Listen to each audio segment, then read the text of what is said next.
This month's Vanners collaboration is about the top 5 things to consider when buying a motorhome, a campervan or caravan.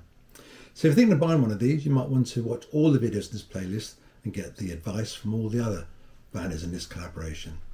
You'll find the link to the playlist in the description below and a card at the end of the video. Now you may notice Antonia is not with me this month as she's visiting family in the Philippines, but normal service will be resumed soon.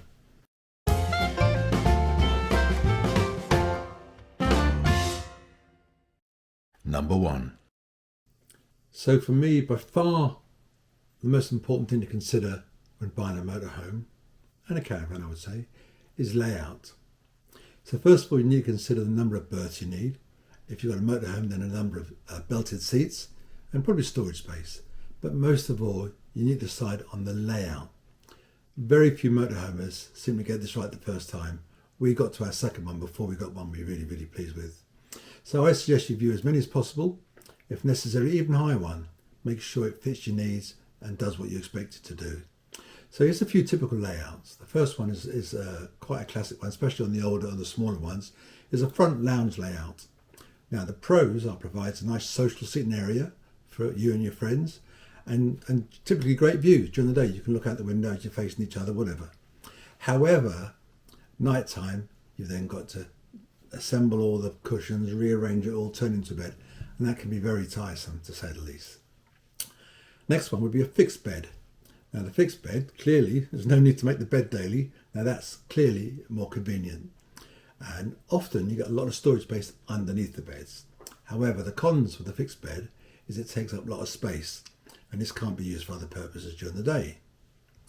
Now the rear lounge, pretty much the same as the front lounge, offers a nice area to socialise with, but again, you need to pack it all away at night time to make the bed. Another idea might be bunk beds. If you've got a family, ideal for families with children, bunks are a space-saving way to sleep multiple people. However, bunks might not be suitable for everybody, especially adults, due to their size and the restrictions. Another common one, a very popular one, especially for couples with a few extra pennies to spend, is an island bed layout. Now, island beds, they offer easy access to both sides of the bed. You haven't got to climb over it as you do with some of them. And they often come with ensuite facilities, which is quite nice. But again, back like the other fixed bed, it takes up a significant amount of space and might limit the living area. Now, you've got drop-down beds. Now, these are a great space-saving idea. It means you can have a smaller motorhome, but still the same sort of facilities. Typically, these come down from the ceiling. Now, the pros, clearly, you've saved a load of space. But the cons might be that they're typically not as comfortable as a proper fixed bed. They're often thinner material, not as comfortable mattresses, and also there's still an element of having to wind it down and just make sure everything's set up. As I said, it really is a case of looking at as many as you can, trying as many as you can, asking friends, getting as many ideas and pictures and views as possible before you buy one. Number 2. So next on my list would be the size of the motorhome. Big one, small one. So let me give you a few pros and cons of each. Clearly, pros for large motorhome, you've got more space, more room for passengers, more room for amenities. It offers more comfort. You've got like a larger bathroom, bigger beds, spacious living areas.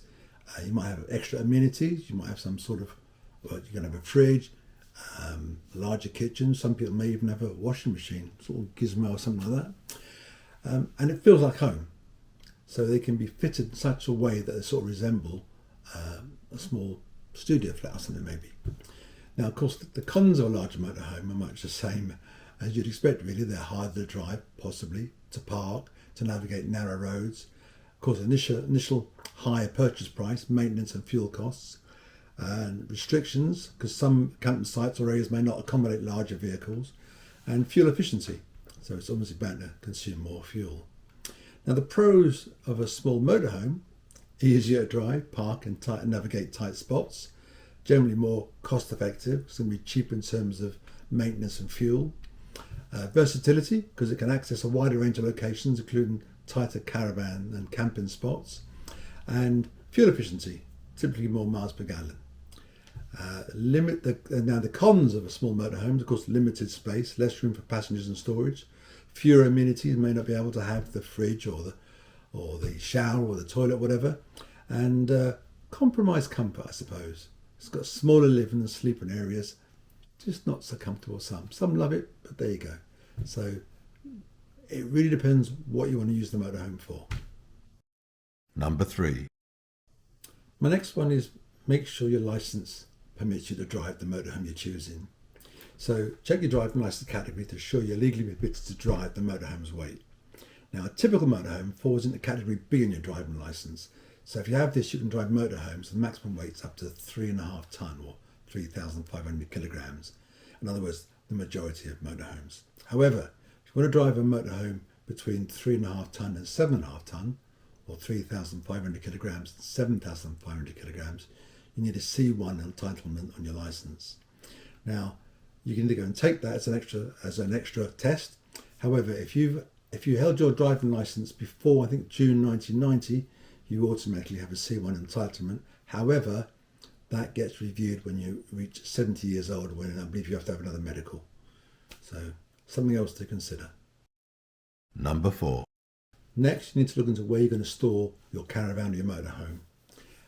If you can put it on your drive, that's all well and good. However, do check. Some properties have, I forget the technical term for it, but there's things in the lease where you can't have certain types of vehicles. Just check that first. Clearly, parking on the roads is an interesting situation. Some local councils prohibit it, and if you're likely to get a few questions and a few moans if you park it on the street.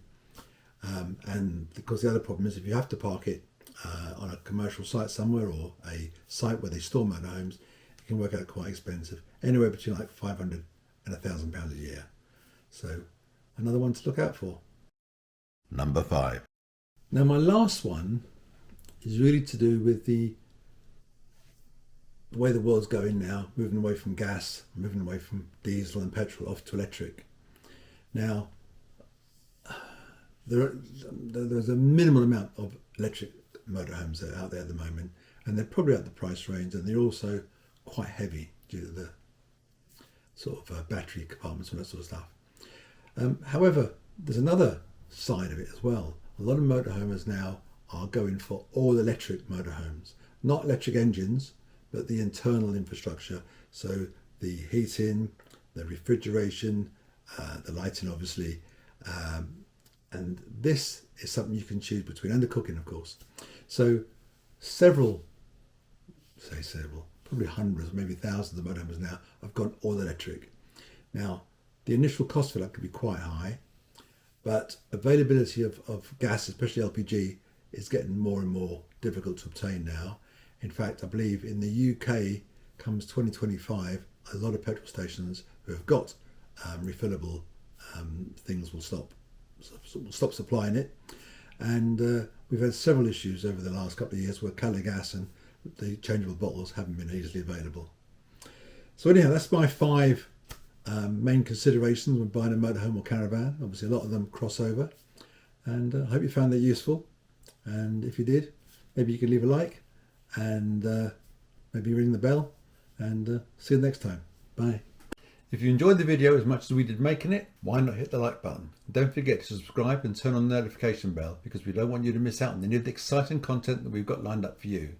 Your support means the world to us, so keep those comments coming, share the love, and remember, every like, subscribe and bell ring brings more epic moments to your screen. Until next time, keep shining bright, and we'll see you in the next video. Bye for now.